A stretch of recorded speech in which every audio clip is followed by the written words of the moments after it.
Well, according to our reporting, Alex, the president actually made this request directly to the Speaker of the House, Mike Johnson, yesterday, that the upper tax bracket, which currently stands at a high of 37%, be raised to a tax rate for those making $2.5 million for a single person or $5 million for a couple to 39.6%. This is something that could be a hard swallow for the Speaker, who has previously suggested that the Republican Party should not stand for any tax hikes of any kind. Instead, what they're pursuing, of course, is tax cuts. But what the White House is looking to do here is to raise money to pay for the tax cuts they'd like to see elsewhere. Keeping in mind, the president has made a litany of promises on taxes during his campaign and since, not only to extend his 2017 tax cuts, but also to implement new cuts so that there's no taxes on things like Social Security and overtime, for example. He wants to have tax breaks as well for interest on things like auto loans. All of that could add up to a price tag of well over $4 trillion, and there's going to need to be offsets to pay for that, keeping in mind that, of course, there's also the spending cuts part of this conversation that the House is really struggling with right now,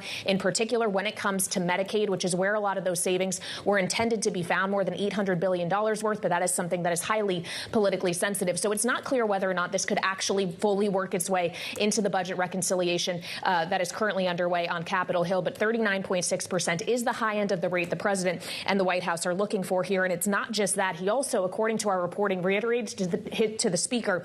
his desire to eliminate the carried interest tax break. That, of course, is something that venture capital and private equity care very much about, and that is something that also could be hard to swallow here, as these committees that are really going to deal with this, the House Ways and Means Committee as well as the House Energy and Commerce Committee, are looking to mark up their parts of this legislation that would, in theory, contain these policies on Tuesday next week.